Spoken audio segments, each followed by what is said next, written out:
Welcome in, everyone, to another edition of the GSMC College Football Podcast, brought to you by the GSMC Sports Network. I'm your host, as always, Tommy Brzee. It is January 3rd, finally 2025. Happy New Year to everyone out there, but...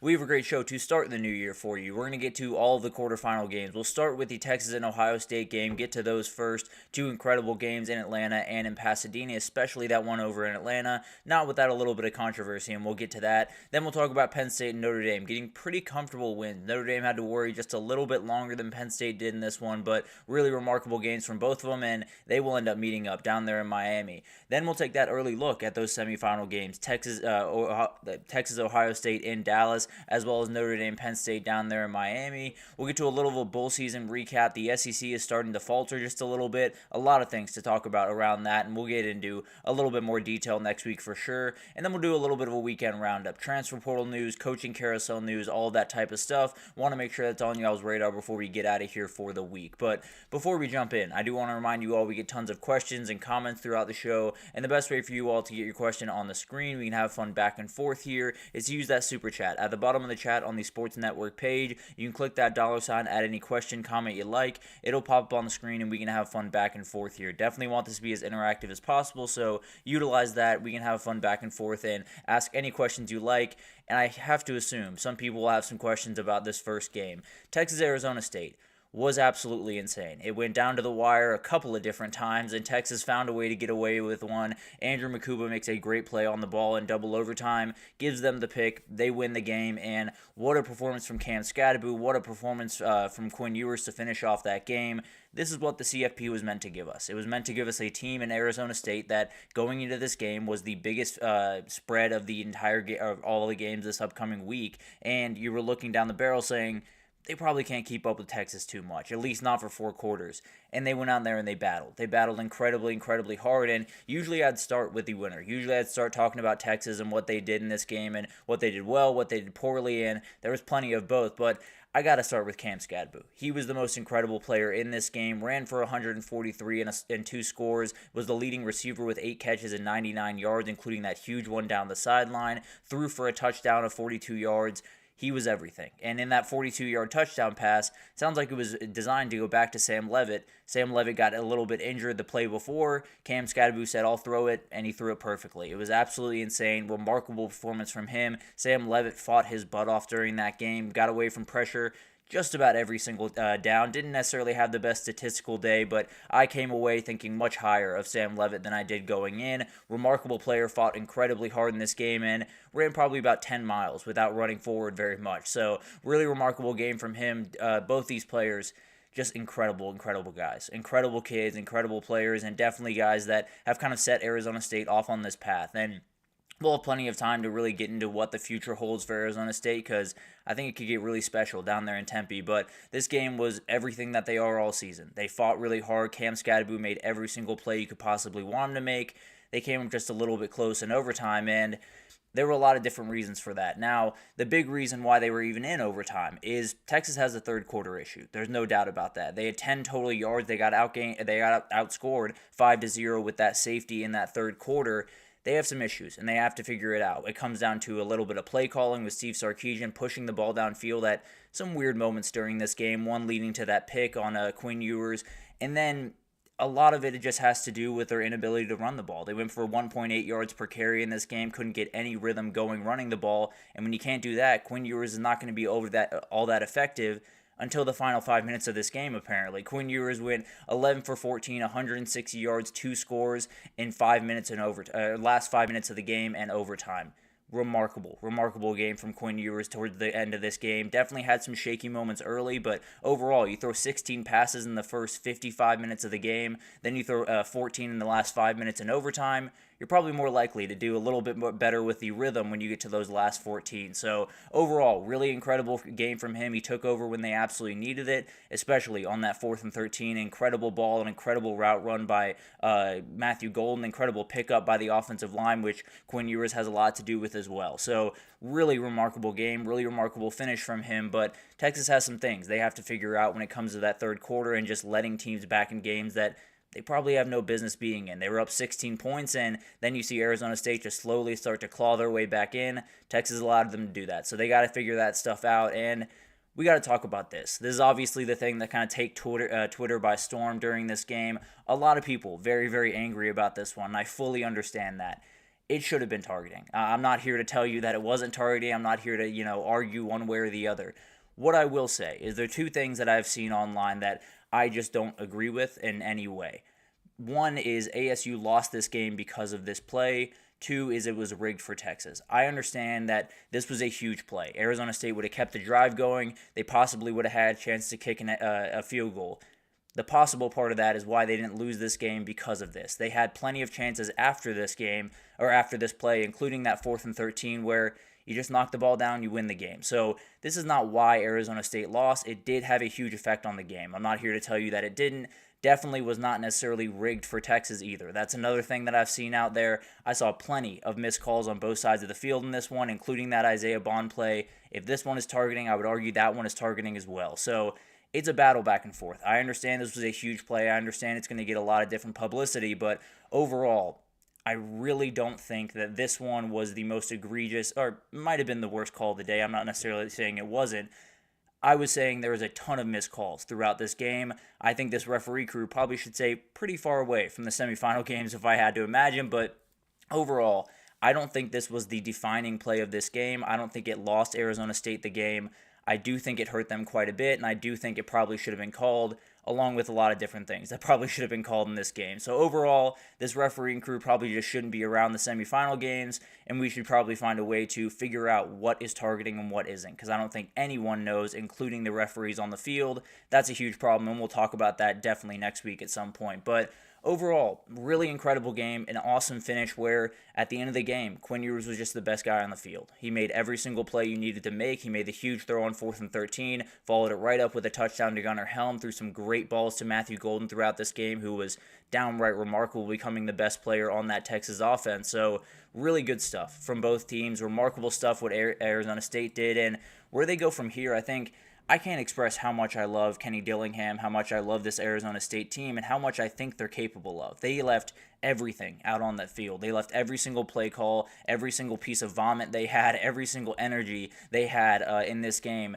They left out there on the field. That is what playoff games are about. They knew physically they were a little bit overmatched in this game. Now, their defensive line played incredibly well, and huge amount of respect to them. Definitely something we need to talk about with Texas going forward, but overall, they knew they were a little bit outmatched. They pulled out a fake punt. They pulled out, different fake, the halfback pass. They pulled out so many different things that they left everything out there. And this is a program that not only can dominate the Big 12 over the next little bit, but can dominate on the national scale for a little bit over the next couple of years, because there's some special talent over there in Arizona. And then Texas, this was just avoiding disaster. There's no doubt about that. This game probably should have ended in regulation. 2 chances to win it with a field goal. You miss them both. You have the pick with 5 minutes to go. A lot of issues. And they're going to have to play worlds better if they're going to want to beat this team, who, oh my goodness, if this is not the best team in the country, I don't know who is. Because the reality is, when Will Howard is playing that level, this team is going to beat everyone by 14 points. They're going to roll to a national title, and we're going to look back saying, how did they lose that Michigan game? But that's just what the game is about. That's what that game is kind of built off of, is you never know what to expect. But overall, really remarkable game from Ohio State, and it was this guy. You have to imagine that it was going to be number 4, 7 catches, 187 yards, 2 scores. He's not only the best wide receiver in the country, he might be the very best player in the country going into 2025. He is an outright alien. We probably should check his DNA to see if he's actually human, but he does not abide by normal physics. He's an absolute freak, and he's someone that, if you wanted to draft him, I'd draft him number 1 overall. I'd go ahead and fit him for a golden jacket, because you're just going to have to hold it for another 15 years, and then he'll be ready to put it on. This kid is absolutely ridiculous, and the fact that we get him for another 2 years in college football is just an absolute treat. But he wasn't the only one that had an incredible day. This defensive line for Ohio State got after him pretty much from start to finish. 8 sacks, 13 tackles for loss for this Ohio State defense, 5.8 yards per carry. remarkable stuff. The O-line did show a couple more holes than they did against Tennessee, but overall, really remarkable stuff from this offensive and defensive line, and they won the place that they won in the Tennessee game, and people were pretty surprised in the trenches. They were able to do it again against Oregon. But the mentality of this team is probably the biggest thing that has stood out for me, because you look at what this team is capable of. The talent on the field is undeniable. It is the most talented team in the country. It is the team that has two of the best wide receivers in the country, two of the best running backs, one of the better quarterbacks, really, really talented players all across the field, and they're ready to rip people to pieces. They are ready to take their foot all the way off the brake, put it all the way on the gas, and just tear people apart. And they really can do that. And the biggest part of that is Will Howard. He's playing incredibly good football, and probably playing the best football that I've seen him play in his career. Had over 300 yards, 3 scores in this game. Definitely been the best quarterback in the playoffs thus far. But for Oregon, it's a really tough way to end a remarkable season. There's no doubt about that. They've played really, really good football this year. They've been the most consistent team in the country.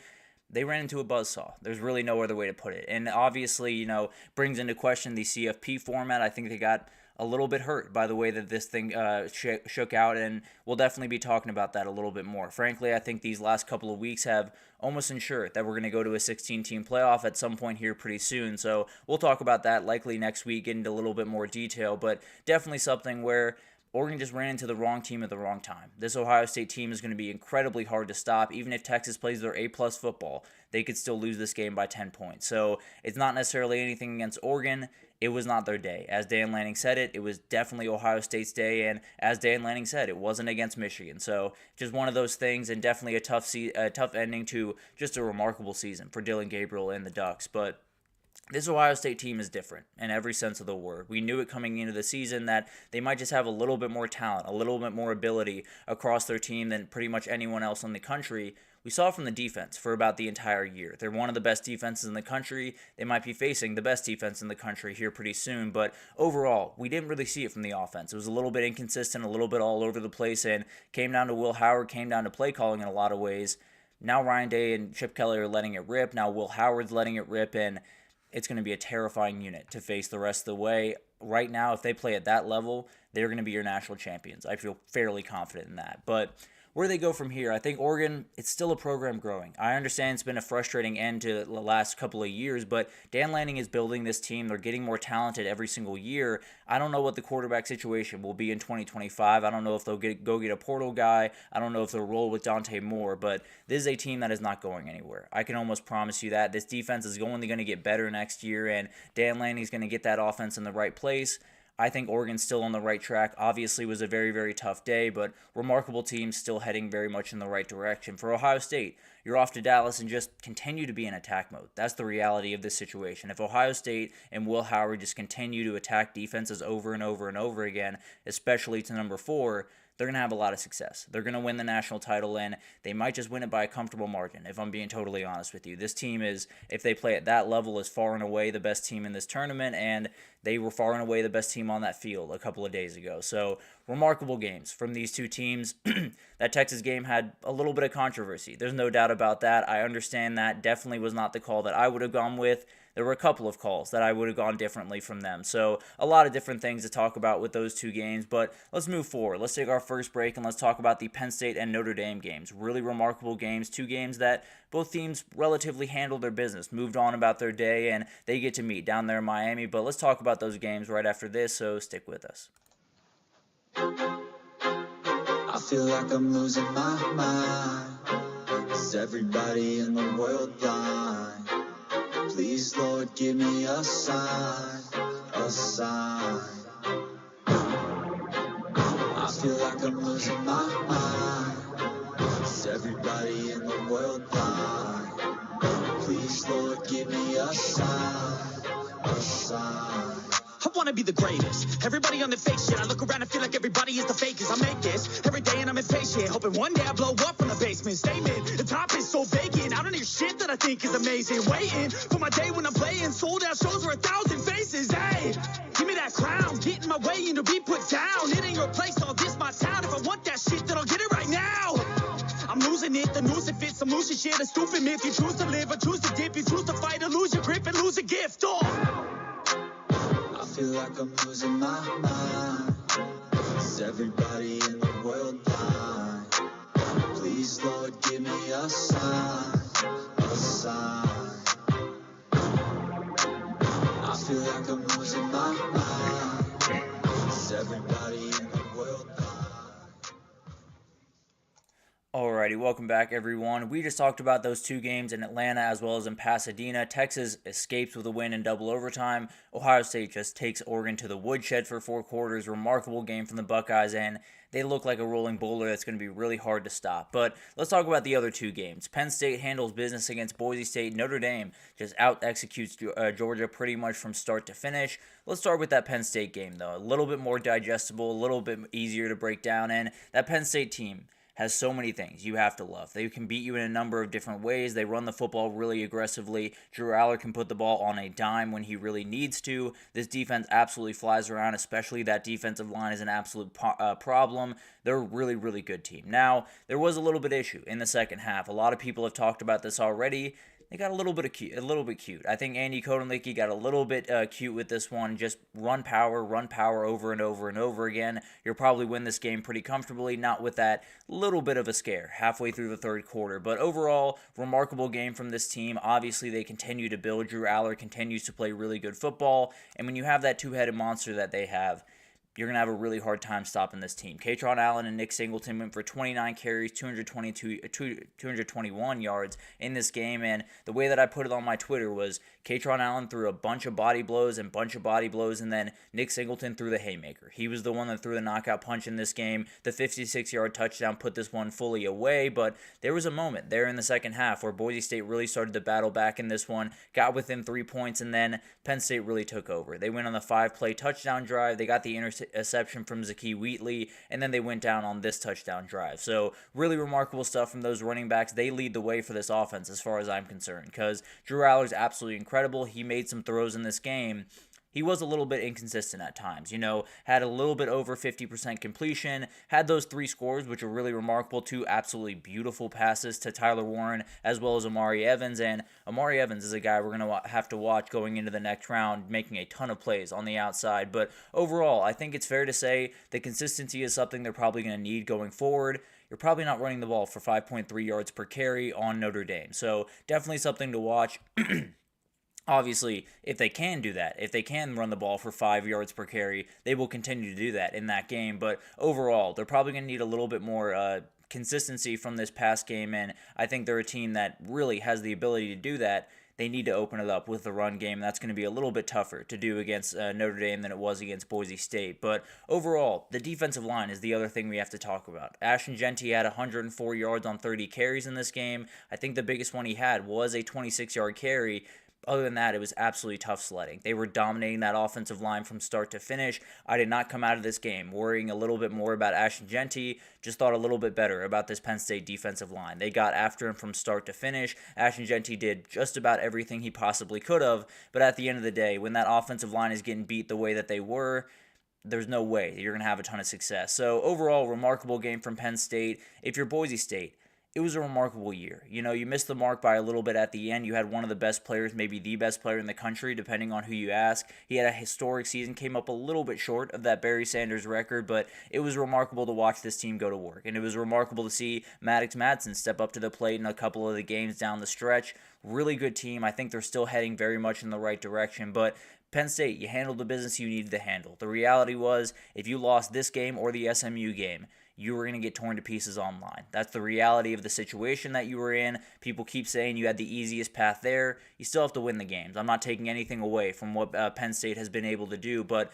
the reality is you handled the business that you were supposed to handle. Now it's time for the big boy show. Now it's time for Notre Dame down there in Miami, and you're going to have to get a big win in that one if you really want to change the narrative around your team going forward. But overall, really remarkable game. Both these teams feel like they're heading in the right direction. Boise State, obviously, you are losing Ashton Jeanty going into 2025. Sire Gaines is a fantastic player, and his next up around there in that running back room. Cannot wait to see what he can do in 2025. And Maddox Madsen will be heading into his junior year. As long as he's still around Boise, he's going to be a very talented player and get only better. He's gotten a ton better throughout this year, and cannot wait to see what Spencer Danielson can do in 2025. Maybe just another CFP trip, who knows? And then for Penn State, they head down to Miami, huge chance to get to the national title. I mean, it's about as big of a chance as they've had in a really long time around there, especially when James Franklin has been there, and they have 60 minutes in front of them against a very, very good team, and I think it's going to be remarkable to watch what this team can do at the next game. And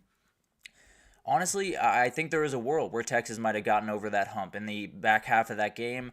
I've said that a couple of different times for Texas, so it's hard for me to feel confident about Texas really remotely going forward. But we'll talk about that game here in a second, break down some of the things to watch for in that Ohio State-Texas game. But Notre Dame, Georgia, remarkable stuff from this Notre Dame team. They played incredible football. Before we jump in, actually, apologies here, but want to send my thoughts and condolences to everyone that was affected by the attacks over there in New Orleans. Horrifying moment, obviously much bigger than the CFP game. Very happy everyone was safe and healthy after that moment. Terrifying moment there. Hope everything is handled, obviously, and obviously something that they had to push this game back. Definitely the right decision to make. Both these teams were safe throughout that time, and they were able to play this game. And then Notre Dame kind of took over. This was the win that kind of eluded Notre Dame for quite some time, and Gunnar Stockton was not the reason that Georgia lost this game. If I showed you this score on Monday, you probably would have said Gunnar Stockton's going to be a problem. He's going to hold them back from winning this game, and if Carson Beck was out there, you're probably going to be looking at the score saying, wow, Georgia played a really good game, they would have won it.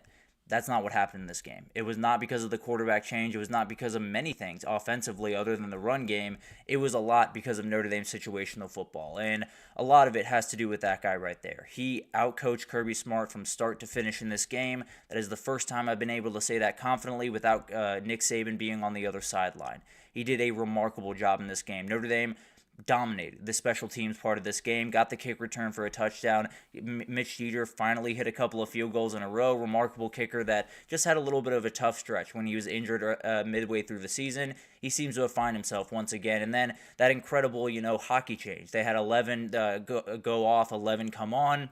That is something we will talk about next week in a little bit more detail, because Kirby Smart said at the end of the game, he was told by SEC officials that is not allowed.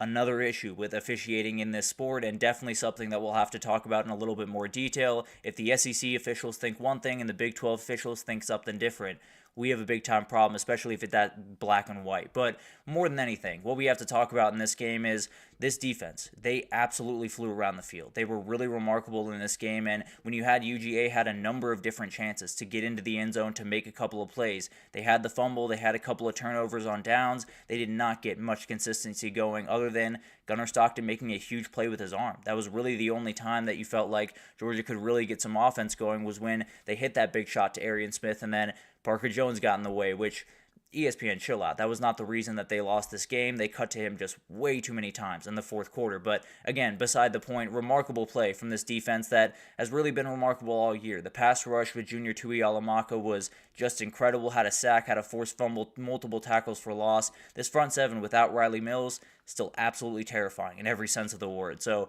remarkable game from them. And then, apologies for this. Had a couple of mistakes there. But overall, we want to talk about Riley Leonard's legs here for a second. Remarkable play from him. He was absolutely incredible throughout this game. 80 yards on 14 carries, only had 90 yards passing. So, was not all that effective throwing the ball through the air. Had a couple of plays, but overall, they played incredible football on the ground. And 57 seconds was the difference in this game, with about 54 or so seconds, 45, something like that, seconds left in the first quarter. It was 6-3, and Georgia was getting the ball back. You're thinking, okay, they'll kneel it, go to halftime, that'll be that.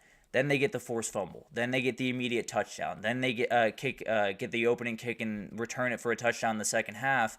And that was about all you needed. All you needed was about 17 points in this game. They got 17 points in a matter of 50 seconds, and that was all she wrote for this Georgia team. But Georgia came up just short in this one, and it wasn't because of Carson Beck. It was a lot because of that coaching room. It was a lot because of the deficiencies that we've seen really all year. They had a couple of drops in that wide receiver room that really hurt them throughout this one, including one by Dylan Bell that one led to a touchdown. There was another one later that was a very tough drop that could have led to a first down. A couple of different things, a lot of different issues that happened in this game, and they were the issues that Georgia has faced all year. The offensive line not being quite as forceful as they needed to be, the run game being very inconsistent, and then that wide receiver room just not necessarily holding onto the ball the way they should. Now, the one thing that I will say about this team going forward, I think you have your quarterback. I think the one thing you really wanted to figure out in this game is, do we have the quarterback going forward, or do we need to continue to go into the portal?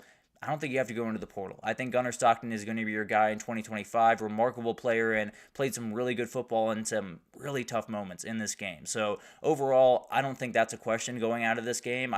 It'll be interesting to see what Georgia does in the transfer portal. They were going after Fernando Mendoza. They're going after a couple other guys. But the reality is, the way that number 14 played in this game, I think you got to give him the keys. He was really remarkable and definitely made a ton of plays that you have to love. And this team played really, really hard around him.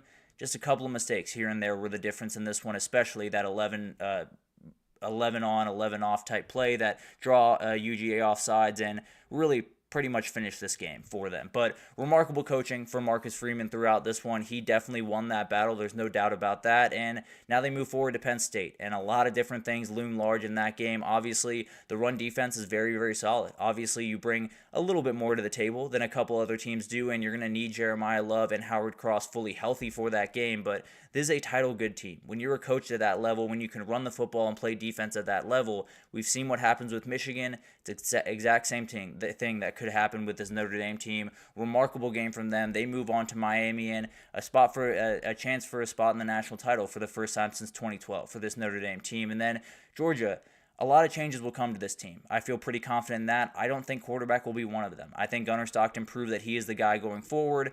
Georgia's not going anywhere. I don't think I have to tell anyone that. When Kirby Smart is there, they're going to win a lot of football games. They're going to be a force to be dealt with in the SEC. Obviously, this was not a vintage Georgia team, and frankly, I kind of thought it was going to be going into the year. I thought they were going to be different, but I thought they were going to be just as talented, just as terrifying to deal with.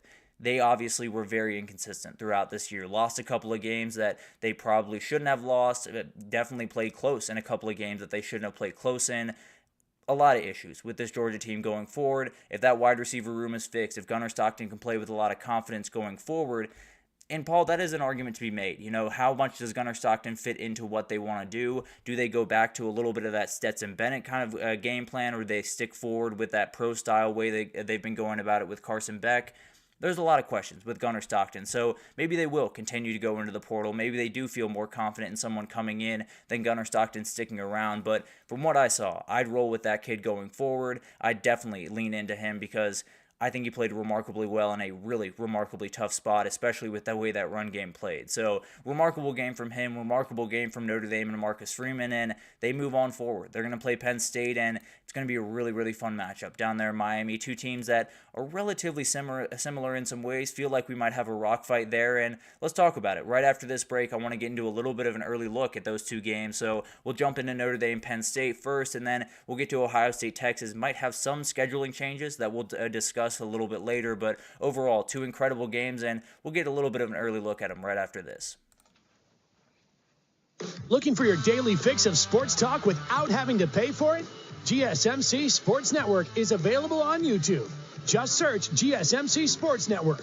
Get your fix of daily sports talk shows on YouTube, absolutely free. NFL, college football, NBA, MLB, MMA, UFC, fantasy football, and so much more.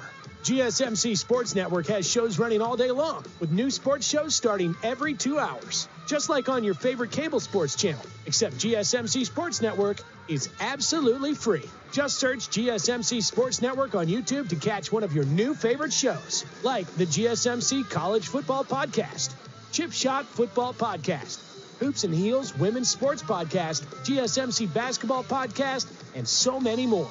Check it out for yourself. GSMC Sports Network, now available on YouTube absolutely free. Search GSMC Sports Network on YouTube right now. Alrighty, welcome back, everyone. We just talked about all of the quarterfinal games. Definitely some really remarkable ones, especially that one down there in Atlanta.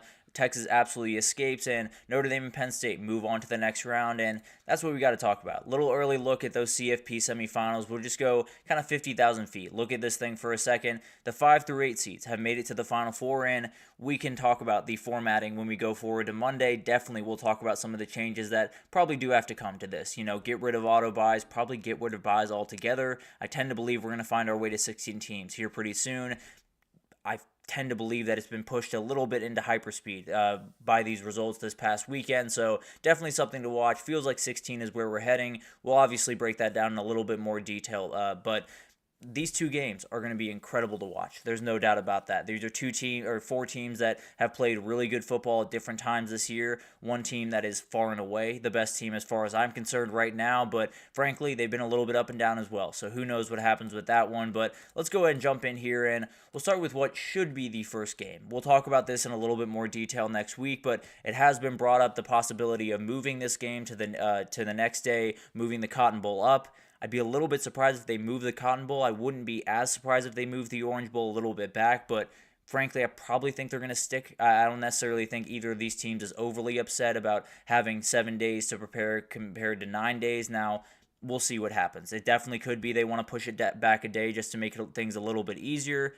We'll talk about that in time. I can promise you that. But two teams that have played really, really good football over the last little bit, and more than anything else, it really does start with these quarterbacks. Riley Leonard and Drew Aller are playing the best football that I've seen them play. Riley Leonard is throwing the ball with a ton of confidence right now. Drew Aller is running this offense with a ton of confidence. Both these quarterbacks are elevating their game at the very right moment, and the run game is a big part of that, whether you talk about Drew Aller or Riley Leonard. Obviously, Drew Aller is not a huge part of the running game with his legs, but that ability to push the ball downfield opens a ton of different doors on that front seven that they can really take advantage of. So, remarkable stuff from both these quarterbacks over the first 2 games. This is going to be a bigger challenge. Now, Notre Dame might have just had the biggest challenge that they're going to face, at least in terms of defenses, but remarkable teams.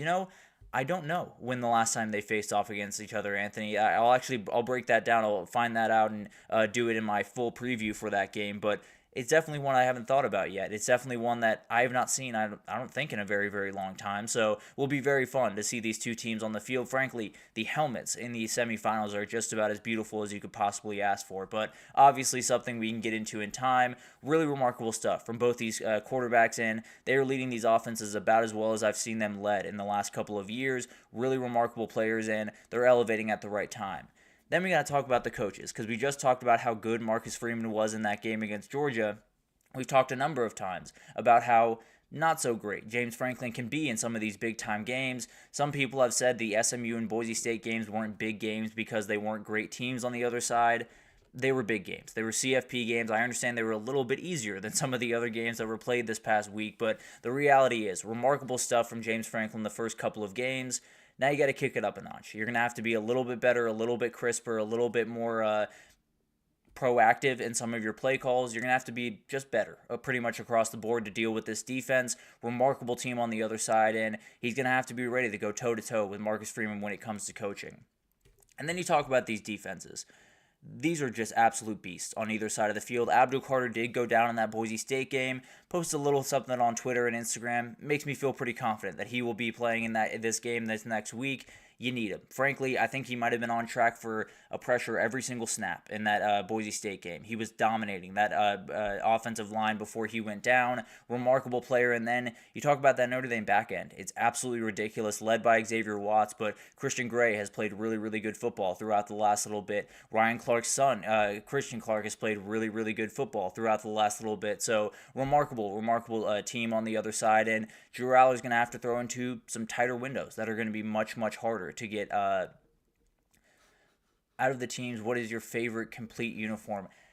I think I got to go with Ohio State. It's one of my favorites in the entire country. I think the helmet is maybe my favorite in the entire country, especially with those Buckeye stickers. So I'll go with Ohio State. Obviously, we'll see what they pull out in the playoff. That Penn State jersey is really good, and I know Texas is the home team for that game, so maybe they'll wear their burnt orange, but remarkable jerseys across the board. I'll lean towards Ohio State in this one, but definitely a really tough battle, no doubt about that. But both these defenses are absolutely ridiculous. Tuihalamaka and company is going to try to make life miserable for an offensive line for Penn State that has been really, really good, no doubt about that, but probably hasn't faced quite anything like this. Now, Ohio State probably pretty close, and we'll look into that, see how much we can kind of take from that matchup and the Oregon matchup. But remarkable team, remarkable offensive line. And then Abdul Carter is going to get after that offensive line for Notre Dame. Really good group, a little bit young, and this is probably going to be almost definitely going to be the best edge rusher that they've played all year, so it's going to be a tough one for them, no doubt about that. This feels like one that has a few possessions, that it feels like one that comes down to the margins, much like that Notre Dame UGA game last night. It's going to be awesome. There's no doubt about that. This is two really, really awesome games, two teams that are led by their defense, led by their run games, and it's going to be awesome to watch. They've suffered some tough losses throughout this year, particularly Notre Dame with that NIU loss, but the reality is you get these two teams on the field, you're going to see some special stuff, especially from those running back rooms. You got to have Jeremiah Love healthy for this game. There's no doubt about that. You have to make sure that that guy is ready to roll for this game, and then you got Jadarian Price, then you got Riley Leonard, Jordan Faison's making a number of plays on that offensive side of the ball. So these are two teams that feel like they're hitting their stride at the very right moment. It feels like we're going to have a little bit of a defensive battle, but cannot wait to get into that game, and we'll definitely break it down in more detail when we get into next week. But then we got to get into this one. This one opened at a Ohio State minus, I think, 2.5, 1.5. It ballooned to 6 very, very quickly. A lot of people are putting money on Ohio State right now. I cannot blame them. Frankly, if Will Howard is playing that level of football, I don't know who can stop him, if I'm being totally honest. Now, the one thing I am fairly confident about as we get into this game is this pass rush for Texas is going to be the best one that Ohio State has faced all year. This group on the edge is absolutely ridiculous. You have Trey Moore, you have Barron Sorrell, you have Colin Simmons, who is becoming one of the best edge rushers in the entire country throughout this year. So this is going to be the best pass rush that they've faced. Now, might not be the best outright D-line. I bet it's pretty close. They're very, very good defensive linemen all across this group for Texas, and I think it's going to be the stiffest challenge that this O-line has had to face for Ohio State, definitely in the last couple of games, and they played some good groups. They've played some really, really talented groups. This edge rushing group is about as good as they're going to face the rest of the year. But then you move forward to the quarterback battle, and a lot of different things to unpack here. Will Howard playing the best football that I've seen him play. He's playing absolutely ridiculous right now, ripping the ball all over the field, playing with a lot of confidence, and just doing incredible, incredible things. Now, on the other side, Quinn Ewers has been a little bit more up and down, but you look at these last two games against Clemson and against Arizona State. He was really good. He made the one mistake against Arizona State. He had the drop that led to the pick against Clemson. Other than that, the kid has been very, very crisp. He's been taking care of the ball and making some really, really good plays in this one. I think both these players are playing really elite football, and they're going to go up against probably the two best defenses in the country, in Texas and Ohio State. It's going to be absolutely remarkable to watch what happens in this game, and it could be an absolute shootout, in my opinion. It could be a 10-13 game. It could go anywhere in between. It's going to be absolutely incredible to watch this one unfold, and the biggest thing to talk about when you get into this game is sort of that quarterback battle, but also the rushing attack for both these teams. You know, Ohio State's starting to find it a little bit more. Will Howard, still not a huge part of that rushing offense, but the offensive line has found it. Those running backs are as elite as it comes. For Texas, they have some issues there. Trey Wisner and Jaden Blue just have to get going in this game if they're not going to want to put everything on Quinn Ewers in. If he's throwing into really, really tight openings against that back end, he's going to make mistakes. There's no doubt about that. So you badly need a run game in this one. So the offensive line for Texas really has struggled against elite defensive lines throughout this year. They got to figure that out over the next couple of days, because if they don't, Ohio State's going to eat them alive the same way Georgia did, and it's going to look pretty similar to the way those Georgia games did. So overall, it's going to be an awesome game. There's no doubt about that. The biggest thing that stands out, I think, to all of us really is the playmakers in this game all over the field. It's absolutely ridiculous what these two teams have. You have two of the best players in college, the CFP thus far, in Jeremiah Smith as well as Matthew Golden on one side. Two pass rushing attacks that are absolutely insanely talented with Jack Sawyer, JTT, Colin Simmons on one side. You have Trey Moore, you have Barron Sorrell. It's going to be ridiculous. The amount of talent, the amount of ability on that field at the same time. It's just going to come down to execution. Which one of these teams can keep their head on right? Can Ohio State keep that pedal to the metal mentality and just tear Texas to pieces? Can Texas right the ship just a little bit in the run game, keep Quinn Ewers playing elite football, and then really take over this game? I think it's one of those that a lot of people are going to be picking Ohio State. Just about everyone is going to be picking Ohio State in this one, but Texas is a team that if everything clicks at the right time, they're incredibly hard to stop as well. So It's going to be awesome. I think it could fit any mold. I think it could be a shootout, a rock fight, pick which one you want. But I know we have two quarterbacks playing elite football. We have two of the best wide receiver groups in the country. We have two of the best defenses in the country and two head coaches that are looking for national title number one. All of these coaches are looking for national title number one, which is a special storyline that we'll talk about next week in a little bit more detail. But one of the things Anthony did bring up here about the Notre Dame-Penn State game is Notre Dame has tended to be a little bit one-dimensional. Now, they found a little bit more pass game in the last couple of games, but it is something that they're going to have to think about. Now, it is definitely something that Penn State's going to have to deal with much more of than they did against Boise State, because you pretty much knew it was going to be number two. If someone was getting the ball, now you got to deal with three different guys. So that is something kind of to talk about, and we'll break it down. Definitely in more detail, break down what I think Notre Dame could do to kind of combat that issue, and what Penn State will definitely do to combat that run game for Notre Dame. But two awesome games. There's no doubt about that. You have Ohio State against Texas that feels like we know which way it's going to go, but whenever you feel like you know which way the season's going to go, it goes the opposite direction. So we'll talk about that in a little bit more detail. And then Penn State, Notre Dame, two teams that have been a little bit deprived over the last little bit, just trying to get back to the mountaintop. It's going to be awesome to watch that one unfold. But let's take our third break here, and when we come back, let's talk about bowl season. There's been a lot of really incredible games since last time we talked. Alabama falls, South Carolina falls, the SEC falls in a lot of different ways, and we'll talk about it right after this, so stick with us.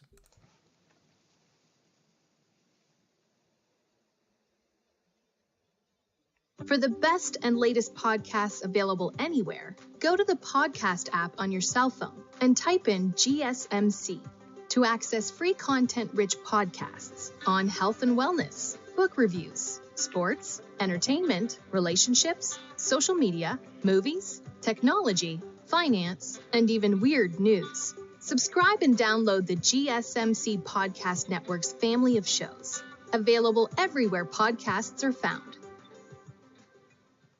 Alrighty, welcome back everyone. We just took a quick look at those semifinal games that are going to come up next week. We'll obviously get into a little bit more detail next week, break down some of the big time talking points. I'll give my official picks for those games next week as well. But let's talk about bowl season, because a lot of stuff has happened since the last time we talked. We have a number of games to break down, and then we have the last three this upcoming weekend, the next couple of days, so we'll break those down as well. But let's start this thing off, and let's start it off with probably the biggest one of the last couple of days. Alabama does fall to Michigan for the second time in a calendar year. They fell on the first day of the year. They fell on the last day of the year to Michigan, and it was a really, really tough year in between, frankly. A lot of different things happening around Alabama, and we'll get into a little bit more detail around Kalen DeBoer in the future around there, probably next week, maybe a little bit after that. We'll obviously figure that out in time, but overall, pretty embarrassing from Alabama. They started this game with a turnover on downs, a fumble, an INT, a fumble, and 2 punts. That is terrible, beyond terrible. They totaled -3 yards during that time. It was very ugly. It was rainy to start this game, but really no excuse for that. Jalen Milroe played really, really bad football. This defensive line for Michigan dominated the Alabama offensive line, and Sharon Moore and this Michigan staff, this Michigan team, deserve all the respect in the world. No Kenneth Grant, no Mason Graham, no Edwards, no Mullings, no Will Johnson, no Colston Loveland, and they somehow got it done. They played incredible defense. They took advantage of the openings when Alabama gave them to them, and they played really, really good football. And frankly, it's probably about as low as you're going to see this Michigan program for quite some time. They've played incredibly, incredibly good football throughout the backstretch of this season, and I think they're a team that with Bryce Underwood at quarterback, it's obviously a little bit of a question mark, but the talent will be very much there, and Sharon Moore seems to have these guys pulling in the right direction. So going to be awesome to see what they can do over the next little bit. Kalen DeBoer, a lot of questions after year one. There's no doubt about that. They've missed the double-digit wins for the 16th or 17th year in a row is what it would have been. They missed the mark just by a little bit. Go 9-4, and I think there's going to be a lot of questions. I'll do a full segment on this. I don't think it's time to fully panic on Kalen DeBoer. I still think he's an elite head coach. I still think he can have a ton of success around there, but definitely some questions that have popped up throughout this year that Alabama fans were not hoping to answer. And then we had this one. South Carolina falls to Illinois, and a little bit of a coaching interaction, altercation, whatever you want to call it, during this game between Brett Bielema as well as Shane Beamer. I think it was kind of fun. I got to be totally honest with you. As long as no one got hurt, as long as there was no physical contact, I think it was more than fine. It was definitely one of those things that gave this game just a little bit more juice. I don't know what the actual argument was about. Feels like it was about some type of substitution thing. there were a lot of battles happening in this game, but overall, really remarkable game, no doubt about that. And another team that yelled from the rooftops that they belonged in the field that falls short once again. And it's not to say that these bowl games are the end-all be-all of a season, but it is to say, if you're going to yell that loudly, you better go win that bowl game. But overall, remarkable stuff from Illinois. They get their 10th win for the first time in a very long time, I think since 2001, if I'm not mistaken. So remarkable stuff from Brett Bielema this season. Remarkable stuff from Luke Altmaier, who's going to come back for 2025. And this running back room with L.J. McCray, with Aiden McLaughlin are very, very talented, or Mallory, very talented players, and definitely a team that continues to head in the right direction. There were incredible stuff from Aaron Henry in this game, the defensive coordinator for Illinois, that really held this offense that looked essentially impossible to stop under wraps for much of the day. Really remarkable stuff from this Illinois coaching staff, and they continue to build forward. South Carolina, I still continue to think, is going to be a really big player in the SEC next year. I think Lenore Sellers is going to be a special player in the SEC next year. Louisville, Washington. This was an awesome game and had one of the better performances that we've seen in all of bowl season thus far. But let's start with Harrison Bailey. He comes into this game after Tyler Shuck moves on to the NFL draft and plays some really good football. 16 for 25, 164 yards, 3 scores in this one. Weirdly enough, he wasn't the best quarterback on the field. Damon Williams went for 5 scores, over 400 yards in this game, made a Johnny Manziel-esque play, as some people described it on Twitter. So remarkable play from this kid, and definitely a guy that I really loved going into the season. I thought he was going to take over at some point. He did later in the season, and he's shown that he's going to be a really special player. Can make a ton of plays with his legs, and is a little bit more capable of a passer than even I realized. So going to be really fun to watch what this guy can do in 2025, and both these teams really fell a little bit short of expectations in 2024. I mean, you had Louisville coming off that ACC title run, obviously missed the mark just by a little bit this year. Washington, team coming off a national title run, obviously fell a little bit short this year. A lot of different changes around both these teams, but I think they'll both be back in the mix next year. Miller Moss with that running back room around Louisville is going to be special. Washington with Damon Williams and guys like Jonte Cook coming in, I think it's going to be a really, really fun duo to watch next year. And Louisville's a team, especially with the way the ACC has finished off this year, definitely someone to watch in the ACC going into 2025. LSU was able to finish off a very weird, frustrating season with a very nice ending here. They were able to handle business in this one. Garrett Nussmeier is downright incredible. He had over 300 yards, 3 scores, did have that one mistake on the pick, but this kid is going to be one of the best quarterbacks going into 2025. He might just be the number 1 overall pick when you go into that 2026 draft. So we will talk about that in time. Obviously, plenty of time to get into all of that, and a very good quarterback class is what we're staring down in 2026. But overall, this LSU team is one that I really like going into 2025, and I like them pretty much every year, so I'm going to try to temper my expectations just a little bit, but I think that wide receiver room will be just about as good as it was this past year, next year, and I think Garrett Nussmeier could end up being one of the best quarterbacks in the country in 2025. And then on the other side, I think Baylor's a team to watch in 2025. You have Sawyer Robertson coming back for another year, Dave Aranda really sinking his teeth in that defense and getting them going in the right direction. It was a tough challenge for that game, but overall, I think it's a program that's heading in the right direction and could very well compete for a Big 12 title that looks just about as open as it is this year in 2025. And then we had this one. The SEC saved a little bit of face in this game with Ole Miss just absolutely rolling over Duke. Jackson Dart was remarkable in this one. Ended with over 400 yards, 4 scores. Threw a deep pass late in that game that probably didn't need to be thrown, but at the end of the day, understand you want to finish on the right note. He played an incredible game and probably helped his draft stock just a little bit in this one. Not really sure where he'll end up. We'll do a little bit bigger of an NFL draft breakdown when we get into that time of year, but overall, very talented player, can make a ton of plays with his legs and arm. Very talented guy, and definitely a season that went the wrong way for Ole Miss. There's no doubt about that. You take one loss away from this team, they're in the playoff. They might still be playing in the playoff. They're a very, very talented team. Played a lot of really good football this year, but when they really needed it, they couldn't get it done. In a couple of games that they absolutely should have got it done, they couldn't. So they fall a little bit short. They move forward to 2025, and they got to replace a ton of talent. The same way they did this year, they got to replace a ton of talent. I do think Austin Simmons is going to be their quarterback going into 2025, so no worry there. Going to need a lot of help pretty much everywhere else. And then for Duke, you got a new quarterback coming in Darian Mensah. People know what that dollar sign is. People know what that figure is, and he's going to have to play up to that number. There's no doubt about that. So a lot of pressure on Manny Diaz heading into 2025. A lot of great things to like about this program, however. And then we got games going on today and tomorrow that will close out the bowl season. It's been a remarkable bowl season, but North Texas and Texas State will get us started today at 4 p.m. Two teams that I've really enjoyed this year. What G.J. Kinney has done over there in San Marcos for Texas State has been downright awesome to watch, and he's going to stick around there at least for one more year. North Texas, one of the most electric offenses in the country. The issue is no Chandler Morris in this game, one of the leading passers throughout the country. He is transferred to Virginia. He has set up shop there, so definitely something that will really hurt North Texas in this game. He's kind of a mean green offense. So I'm going to go ahead and go with Texas State in this one. I think they roll in this one. I think Jordan McLeod finishes the season on a very high note, and this team heads into 2025 as one of the teams to watch not only for that Sun Belt title, but possibly for that G5 CFP spot. Minnesota, Virginia Tech, two teams that I think could be very real in 2025. Max Brosmer, I think, is out the door at Minnesota. I don't know. All the eligibility rules are going over my head at this point. So, obviously, something we'll talk about in a little bit more detail. Virginia Tech missed the mark a little bit, but has plenty going for it in 2025. It's going to be a very interesting game. No doubt about that. A fair amount of opt-outs in this game. Kyron Drones won't play with an injury, not with an opt-out, but it'll be a little bit of a weird one. It'll be a little bit all over the place.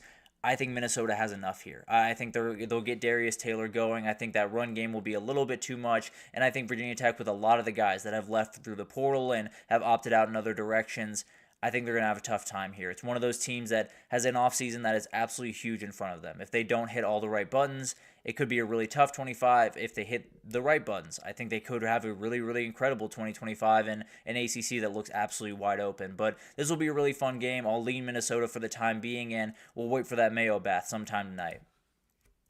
And then Buffalo Liberty, Buffalo has been one of the surprises of the year to me with Pete Lembo. He's done an incredible job up there in Buffalo. And then Liberty, you missed the mark just a little bit. A team that had definitely struggled with a number of different things throughout this year, had a number of comeback wins, so played really good football at different times, but Caden Salter wasn't quite the playmaker that he was a year ago. It showed with Liberty's record this year. But two teams that have played some really good football. I think the biggest thing here is CJ Obanaya, and that offense for Buffalo is really hitting their stride. Has scored over 40 points in the last couple of games.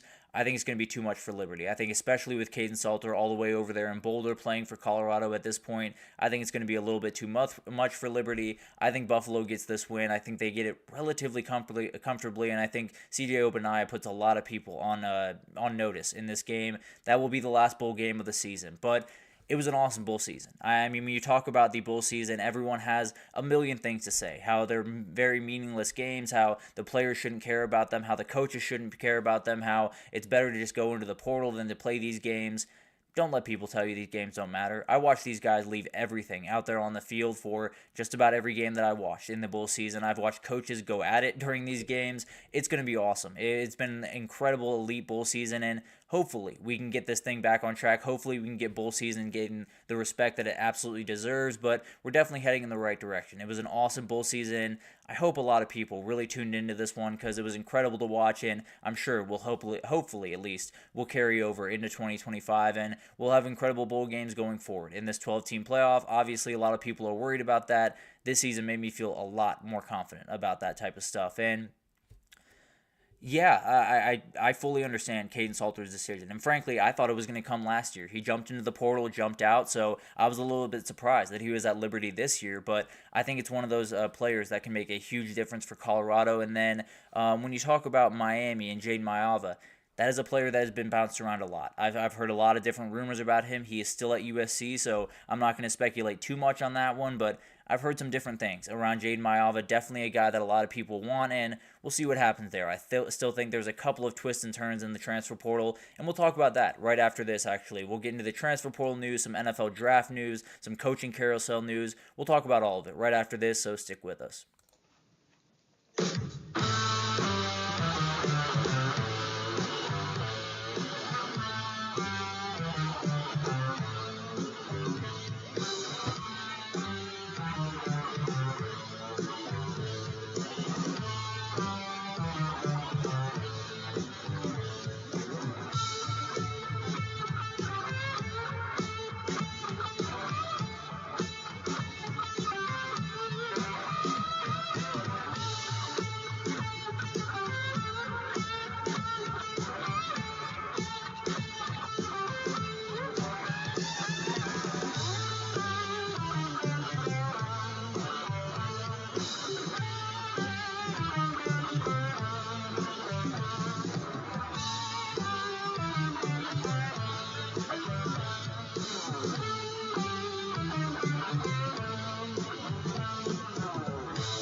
Alrighty, welcome back everyone. We just talked about the bowl games that are coming up today, the ones that have already finished, and that'll do it for bowl season. We'll break down the games that are happening in the next couple of days, obviously on Monday, but overall, that'll do it for bowl season. Now it's just the semifinals and the final of the CFP. Going to be really awesome to watch that unfold, but let's do a little bit of a weekend wrap-up. Let's do some portal news, some draft news, some coaching news, just kind of go around the horn and make sure you guys have all the stuff you need to know as you head into this weekend, and we'll start with a little bit of transfer portal news.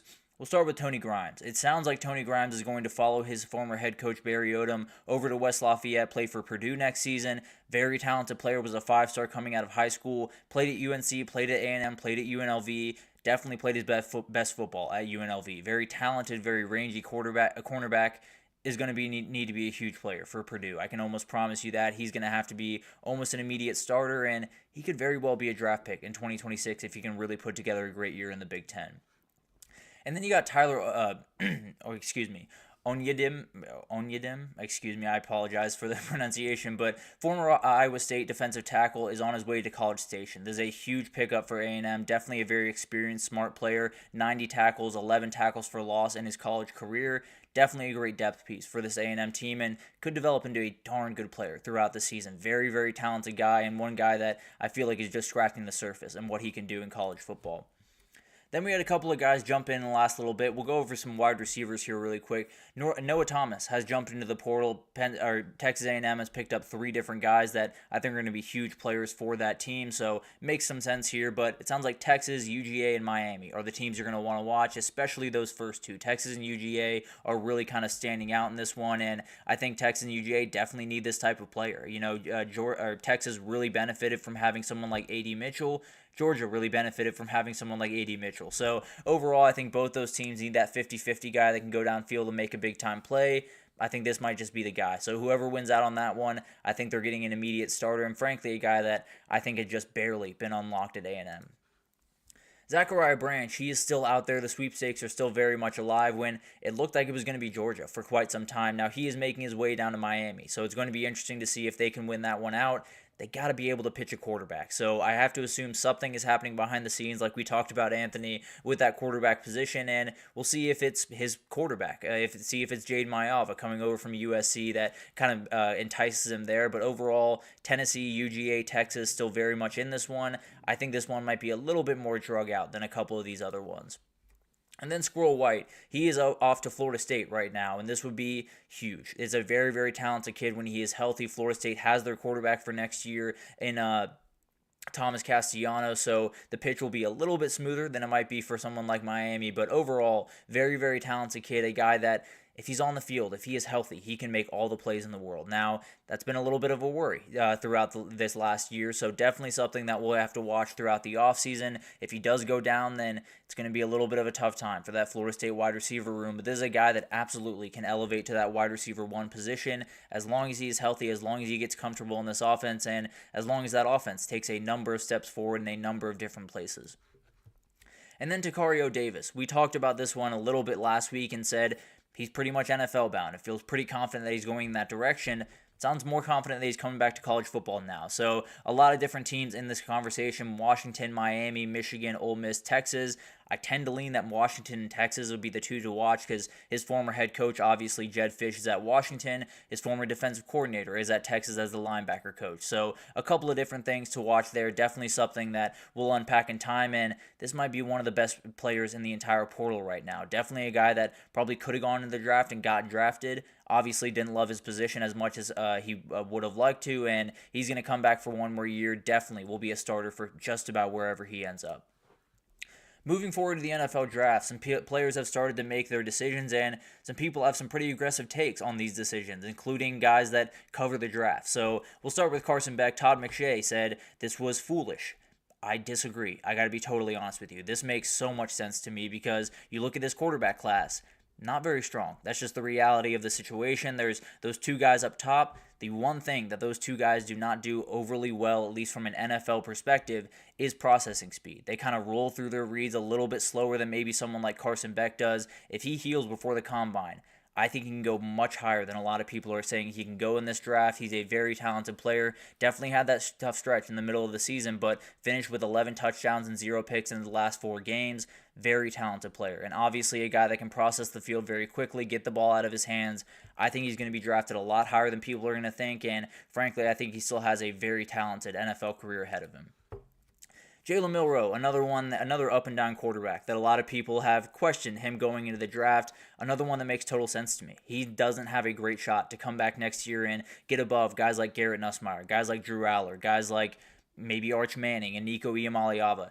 He was not going to be in a better position in 2026 than he is right now. So I fully understand this one. This is probably his best shot to get into the NFL, to have a position in the NFL, and he's one of those guys, I just don't know. It's kind of like an Anthony Richardson situation where I just worry about the ability to put the ball on target the way that he needs to. That being said, the physical ability is undeniable. He's absolutely someone that you put him in the right position, you put the right players around him, he can still have success. I'd be a little bit more surprised if he was a long-term quarterback than Carson Beck was, if Carson Beck was, but at the end of the day, very talented kid, and we'll see where he ends up going on draft day. Other Bama guys have jumped in over the last couple of days. Jahad Campbell, Tyler Booker, two that I fully expected to, that I think are going to be long-time starters on Sundays. Jahad Campbell's remarkable at that linebacker position. Tyler Booker can just move mountains at that guard position. So I think both these guys will be around for quite some time. I think you'll see them for decades probably for a decade. Let's not get too crazy here, but two remarkable players. Cannot wait to see where they go. Could very well both be first-round picks when it comes around to April. And then I just wanted to touch on Harold Fannin really quickly. This is a guy that I cannot wait to see. He's an elite pass catcher in every sense of the word. I'm not sure how high he'll go. I don't know how high any of these tight ends will go, but the reality is this is one of the most talented tight ends that I've seen in quite some time. He will be a long-time tight end in the NFL. Too good of a pass catcher, too good of a route runner, and absolutely someone that maybe won't put his hand in the ground too often, but frankly, you look around the NFL, there's plenty of tight ends that don't. So I think he's going to be a really talented player. I cannot wait to see what he can do at the next level. But there will be more guys jumping in every day. We'll get a little bit better of a breakdown after the national title. We'll see what Texas, Ohio State, Penn State, Notre Dame players jump in, and we'll obviously have some Georgia players continue to jump in, and some different things happen over the next little bit. It's going to be an awesome cycle. It's one that might not be quite as strong across the board as a couple of others in the past couple of years, but it is loaded at that running back position. And that's going to be a really, really fun one to talk about, and we'll have plenty of time to break that down over the next little bit. But some coaching carousel news that I wanted to get to before we get out of here is Miami. They do have a defensive coordinator position open. That is not a surprise to just about anyone that's been paying attention. Lance Goodry has been let go by Miami.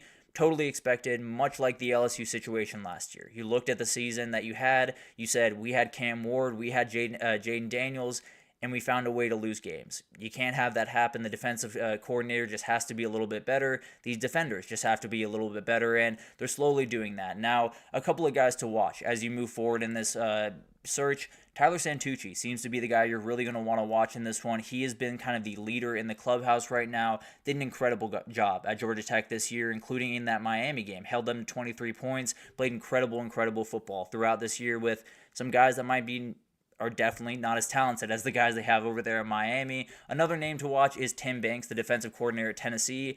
I think that might be a little bit harder of a sell than the defensive coordinator at Georgia Tech, but we'll see what happens there. Would be a fantastic hire if they were able to pull him away from Knoxville. And then Jason Taylor is the other guy you're going to want to watch. He's the Miami defensive line coach. Very, very talented guy. Obviously has had a very long playing career, has had a very long coaching career at this point. Cannot wait to see what they do here. I think Tyler Santucci is probably the favorite here. I think he's coached incredible football at Georgia Tech. It'll be interesting to see what happens there. Sounds like some other teams might be in for him, and we'll talk about that in time. Some moves haven't been made that he's been actually talked about, so we'll get into that, I promise you. But it'll be incredible to watch that one unfold, and one of the biggest hires that you'll see this entire offseason. And then Zach Alley. He was hired at West Virginia over the last little bit, and huge hire for Rich Rodriguez, a huge loss for Oklahoma and Brent Venables. He is a rising star in this industry. He's absolutely a guy that I fully expect to be a head coach in a couple of years. I don't think he'll be around Morgantown for too long.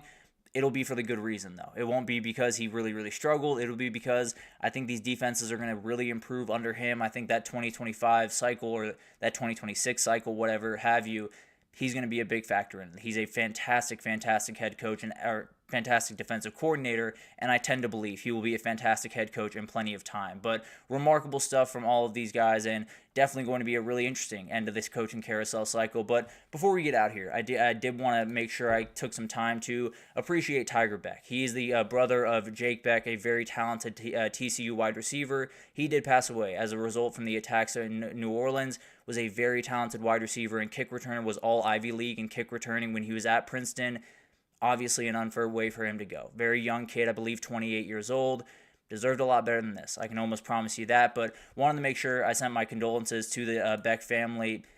I mean, Jack has been absolutely incredible to watch this year, and obviously a terrible time for that family. Hoping they can find some type of peace during this time, and hopefully, something can happen. I don't know what more there is to say, but just wanted to send my condolences out to them. Just wanted to remind everyone that college football, as important as it seems to all of us and as important as it is to all of us in certain different times, not quite the most important thing, not remotely the most important thing. Remember to cherish the people that you have, and definitely make sure that you hug all the people that you have around you, because this is a very unfortunate loss way too soon in his life. Definitely deserved a lot better than this, but one of those things. Wanted to make sure I sent out my condolences before we get out here, and we'll move forward. We'll move forward to those CFP semifinals next week. We'll move forward to a lot of different things happening over the next little bit, and we got 2 awesome games on deck. Cannot wait to get into those with you guys. Cannot wait to break all those down, and we will do that in plenty of time. On Monday, we'll break down some of the issues with the CFP, a lot of different stuff. The SEC falling, a million different things happening on next week's show, so we'll break that down in time. But thank you so much for tuning in to the GSMC College Football Podcast, brought to you by the GSMC Sports Network. Your support means a lot to us, so please remember to subscribe to the show, leave a positive review. It does make a huge difference. Also, follow us on Facebook, Twitter, TikTok, Instagram, all the social pages for all the content and updates you could possibly need. We have great people covering every single sport you could want. So I know college football is the center of everyone's mind right now. The NFL is really heating up towards the playoff run. We have a number of different things happening around basketball. We have it all covered for you on the GSMC pages, so definitely come on here, and anything you need in the world of sports, we have you fully covered. But thank you so much for listening. I will see you guys on Monday to break down just about everything wrong with the CFP.